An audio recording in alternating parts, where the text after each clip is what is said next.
యెహోషువ 8వ అధ్యాయము. మరియు యెహోవా యెహోషువతో ఇట్లనెను, భయపడకము, జడియెక్కుము, యుద్ధ సన్నద్ధులైన వారందరినీ తోడుకొని హాయి మీదకి పొమ్ము. చూడుము, నేను హాయి రాజును, అతని జనులను, అతని పట్టణమును, అతని దేశమును నీ చేతికి అప్పగించుచున్నాను. నీవు యెరికోకును దాని రాజునకును ఏమి చేసితివో అదే హాయికిని దాని రాజునకును చేసెదవు. అయితే దాని సొమ్మును పశువులను మీరు కొల్లగా దోచుకొనవలెను. పట్టణపు పడమటి వైపున మాటుగాండ్లనుంచుము. యెహోషువయు యోధులందరూ హాయి మీదికి పోవలనని ఉండగా, యెహోషువ పరాక్రమము గల 30,000 శూరులను ఏర్పరచి రాత్రివేళ వారిని పంపి, వారికాజ్ఞాపించినదేమనగా, ఆ పట్టణమునకు పడమటి వైపున మీరు దాని పట్టుకొన చూచుచు పొంచియుండవలెను. పట్టణమునకు బహుదూరమునకు వెళ్ళక మీరందరూ సిద్ధపడియుండుడి. నేనును నాతో కూడానున్న జనులందరూ పట్టణమునకు సమీపించెదము.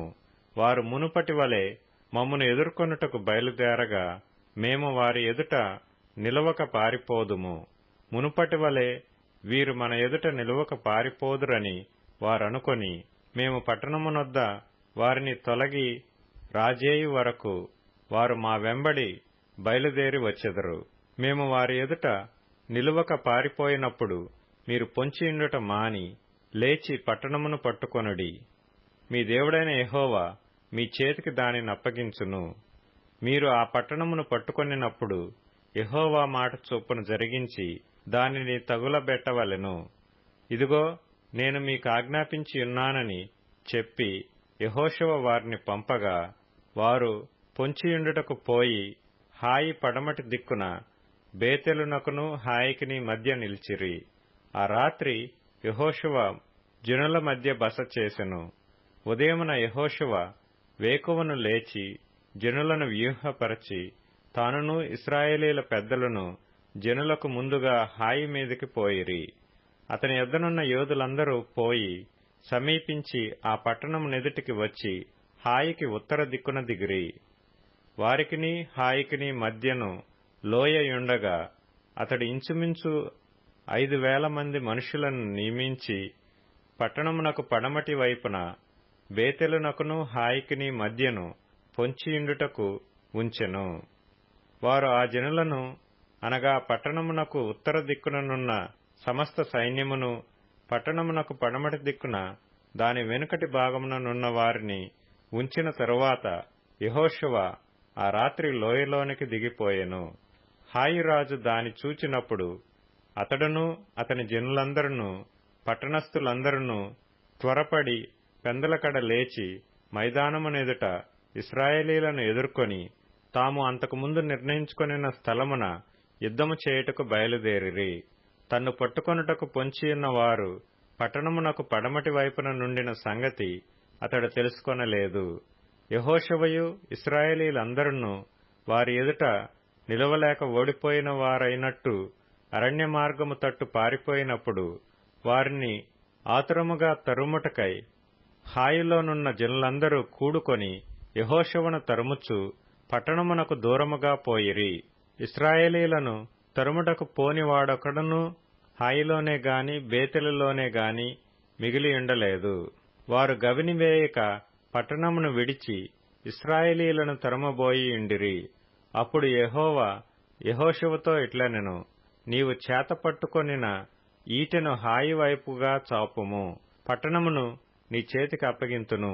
అంతట యెహోషువ తన చేతనున్న ఈటెను ఆ పట్టణము వైపు చాపెను.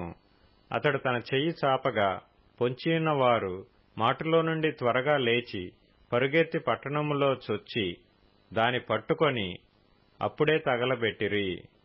హాయివారు వెనుకవైపు తిరిగి చూచినప్పుడు ఆ పట్టణము యొక్క పొగ ఆకాశమునకు ఎక్కుచుండెను. అప్పుడు అరణ్యమునకు పారిపోయిన జనులు తిరిగి తమ్మును తరుముచున్న వారి మీద పడుచుండిరి. గనుక ఈ తట్టైనను ఆ తట్టైనను పారిపోవుటకు వారికి వీలు లేకపోయెను.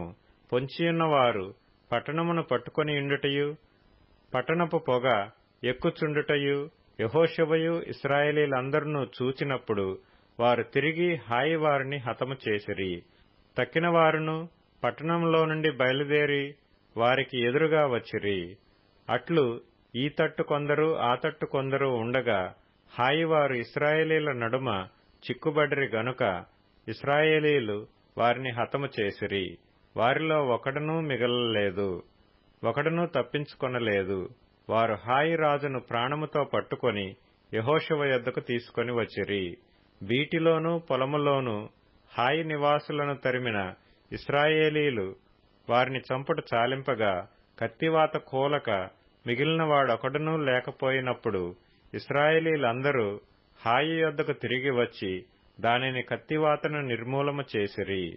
ఆ దినమున పడిన స్త్రీ పురుషులందరూ 12,000 మంది.